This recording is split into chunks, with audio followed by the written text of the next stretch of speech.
별로 많이 안 올라가는 것 같은데 어제 그 TV 토론 했잖아요. 첫 번째 경제 분야 TV 토론 의원님 보셨죠? 네. 어떻게 보셨습니까? 일단 전반적으로 우리 대표가 경제에 대해서 여러 가지 다방면의 해박한 지식을 갖고 있고 계획을 가지고 있다는 건 확인할 수 있었던 자리죠. 네.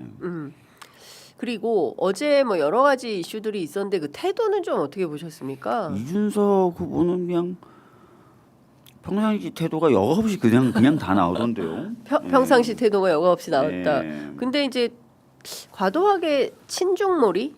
그렇죠. 예. 제가 지금 어제 깜짝 놀랐는데 네. 아니 깜짝 놀란 것도 아니고 원래 알고 있었는데 예. 상암동에 이제 저희 TV 토론 지원 집회가 잡혀 있었어요. 유세가. 예. 그래서 거기 도착해가지고 좀 일찍 도착해서 주변 분들 좀 인사 나누고 예. 선거운동 상암 쪽에 하고 예. 그 다음에 이제 성수동으로 이동해서 또 선거운동 했는데 어제 갔을 때 저쪽 보수 쪽도 아니고 예. 국민의힘 쪽이었나 보수 쪽이었나 차를 대놓고 노래를 트는데 짱깨 이러면서 노래를 트는 거예요. 노래가 노래가? 노래 가사가 그래요. 근데 정말 진짜 아니 이게 웃긴 게 캠페인 차량이? 캠페인 차량인지 아닌지 제가 확인 네. 못했는데 차량이 하나 대져 있었고 와. 그런 음악을 틀던데 세상에. 제가 들으면서 솔직히 저는 이런 느낌이 들었어요. 예. 저게 김문수 후보한테 도움이 될까? 김문수 후보도 대통령이 되려고 나온 사람이잖아요. 그렇죠. 근데 그러면 중국 보고 짱깨라고 저는 생각합니다. 이럴까? 중국하고는 아무 일도 안 하겠다는 거, 외교를 안 하겠다는 중국하고 거가. 러시아나 이쪽가 아무것도 안 하나? 하겠. 심각한 사람들이죠. 네. 예. 나라 망하게 만들겠다는 건데 예. 정신들 좀 차렸으면 좋겠어요, 제발. 그러니까 저는 어제 TV 토론 보면서 약간 2대2 쌍쌍 파티인가 그런 생각이 좀 들었는데. 근데 최근에 보면 확실히 보수 또는 보수도 아니에요. 극우는 예. 친중 프레임이라는 걸 가동시키려고 그런 것 같아요. 친중 프레임. 그래서 네. 뭐 민주당은 중국에 굴종적이고 그런데 중국은 소위 말해서 네. 막말로 얘기해서 대한민국을 먹으려고 뭐 간첩도 보내고 선거도 조작하고 네. 뭐 이런 일을 한다는 거예요. 예. 그 얘기 계속 하던 그 얘기 거죠. 계속 하는 예. 거잖아요. 이 트럼프가 써먹었던 거거든요. 트럼프가. 그렇죠. 러시아가 그렇게 한다. 예. 이렇게 얘기해서. 예. 예. 그만 좀 해. 근데 지금과 같은 정보가 실시간으로 도는 금방 찾아보면 네. 다 확인할 수 있는 그래서 이런 제가 지금 시대에. 약간 아쉬운 게 네. 제가 얼마 전에 자료를 읽다 보니까 이 혐중 관련된 정서 또는 소위 말하는 혐중 캠페인성 이 운동에 대해서 예. 국민들이 어떻게 반응하는지 설문조사한 게 있더라고요. 예. 이거 제가 데이터를 좀 보고 왔었는데 죄송한데 네. 그렇게 뭐 방송 심의 규정 여기 잘 안 지키잖아요. 없어요. 예. 의외로 국민들은 제대로 파악하고 있어요. 예. 그러니까 경제라든지 이런 부분에 있어서 중국과의 관계를 유연하게 하는 것이 필요하다라는 네. 것을 알고 계십니다. 예. 그 왜냐하면 먹고 사는 문제가 다 연동되어 있기 때문에 네. 그렇습니다. 왜냐하면 무역으로 먹고 사는 나라지 맞아요. 않습니까, 우리가. 우리나라는 우리 대표가 네. 우리 후보님이 뭐라고 얘기하시냐면 대만과 중국 누구 편을 드느냐가 중요한 게 아니라 예. 대만이든 중국이든 우리가 이익을 보는 게 중요하다라고 얘기를 하고 그렇죠. 있어요. 예. 이 윤석열은 경제도 이념적으로 하고 외교도 이념적으로 했거든요. 예. 그러다 보니까 잘 안 풀린 거예요. 제가 반도체 만들어서 파는 회사 사장하고도 만나서 얘기를 나눠봤어요. 예. 자기네들 원래 중국에 엄청 팔았어요. 못 팔고 있대요 지금. 그러니까 너무 힘들대. 회사가 망하게 생긴 거죠. 최첨단 아니라 예. 중하급품 정도는 미국과의 협상이나 이런 걸 통해서 팔아야 됐었고 그걸 안 팔아서 손해 본 거 플러스 그거를 안 파니까 중국이 자체적으로 반도체 기술을 돈을 때려 부어서 개발해가지고 이제는 시장도 사라졌어요.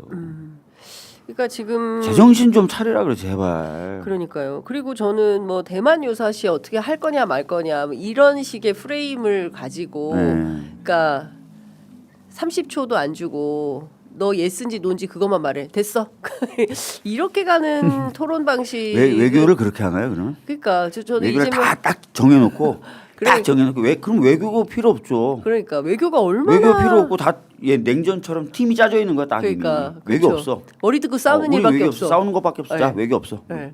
그 말도 안 되는 거죠. 외교를 왜 외교라고 부르고 왜 외교학과가 있고 외교적 수사라고 그렇죠. 하는 우리가 관용어로 쓰는지 넌 외교에 능하다 이런 농담을 그렇죠. 하는지 정신머리들이 없어요. 그런 거 아무것도 몰라. 근데 그런 사람들이 대통령 대통령하겠대. 하겠다고 나섰으니까 이게 기가 막힐 노릇이다. 그럼요. 제가 보기에 이제 잠시 후에 윤희용 대표 와서 분석을 해보겠지만 어제 토론은 마이너스 토론이었다. 다른 후보들은 저는 그런 생각이 좀 들었습니다. 오히려 권영국 후보 같은 경우에 네. 존재감을 좀 알리고 높이는. 작심하고 나왔다 그러더라고요. 그러니까요. 아니 저는 그 메시지가 국민들한테 굉장히 큰 메시지를 줬을 것 같아요.